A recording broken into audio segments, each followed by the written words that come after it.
जैसी करनी वैसी भरनी। पाथमा महानाम सूत्र में भगवान बुद्ध ने घी और कंकड़ पत्थर से भरे दो घड़ों का उदाहरण देकर समझाया कि जैसे हमारे कर्म होंगे वैसा ही फल मिलेगा। एक समय भगवान बुद्ध नालंदा में विहार कर रहे थे। एक दिन असीवंदक ग्राह्मणी रोता हुआ भगवान बुद्ध के पास आया। भगवान बुद्ध ने उससे पूछा, क्या हुआ बेटा, क्यों रो रहे हो?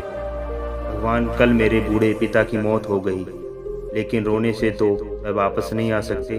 मैं समझता हूँ भगवान की रोने से कुछ नहीं होगा, लेकिन मैं आपके पास आया हूँ कि आप मेरे दिव्यांग पिता के लिए कुछ कीजिए। मैं क्या कर सकता हूँ तुम्हारे दिव्यांग पिता के लिए? भगवान, आप जरूर कुछ कर सकते हैं। आप तो करुणा सागर और शक्तिमान हैं।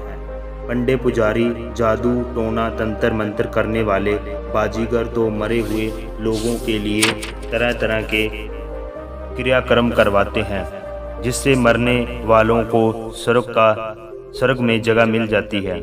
आप तो इतने महान, और आप मेहरबानी कर मेरे पिता के लिए कोई क्रियाक्रम कर दीजिए जिससे वह भवसागर तर जाएं। भगवान बुद्ध ने उसकी दिशा देखकर समझ लिया कि केवल शब्दों में समझाने से यह नहीं समझेगा। भगवान बुद्ध ने उस युवक से 2 मिट्टी के घड़े लाने को कहा। युवक ले आया। बुद्ध ने उससे कहा कि एक घड़े में कंकड़ पत्थर और दूसरे में मक्खन भर दो। युवक ने वैसा ही किया। भगवान बुद्ध ने कहा, अब इन दोनों घड़ों को बंद करके तालाब में डाल दो। युवक ने वैसा ही किया। दोनों घड़े पानी में डूब गए। भगवान बुद्ध ने कहा, अब एक बांस ले आओ और बांस में दोनों घड़े फोड़ दो।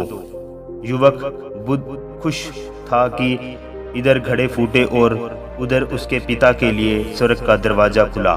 युवक ने बांस से घड़े फोड़ दिए। घड़े फूटते ही घी और मक्खन पानी के ऊपर तैरने लगे और कंकड़ पत्थर तालाब की तरह तह में चले गए।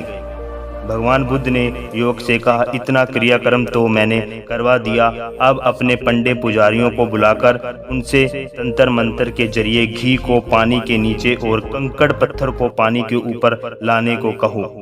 मैं भी देखूं वह कैसे कर पाते हैं। भगवान, आप तो मजाक कर रहे हो, ऐसा कैसे हो सकता है?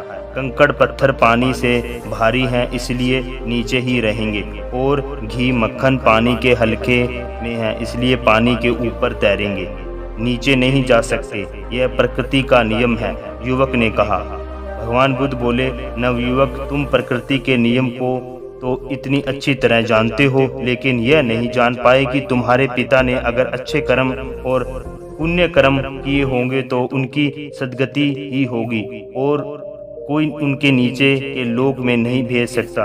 और अगर कंकड़ पत्थर की तरह दुष्कर्म और पाप किए होंगे तो दुर्गति ही होगी, कोई उन्हें सद्गति नहीं दिला सकता। इसलिए प्रगति के नियम को समझो और प्रकृति के नियमों के अनुसार शील और सदाचार का जीवन जियो। युवक समझ गया कि जैसी करनी वैसी भरनी होगी, कोई उसे बदल नहीं सकता। हमें भी पंडे पुजारियों, ज्योतिषियों और ऋषियों के चक्कर में ना पड़कर शील सदाचार का जीवन जीकर पुण्य कर्म करने चाहिए और पाप कर्मों से बचना चाहिए।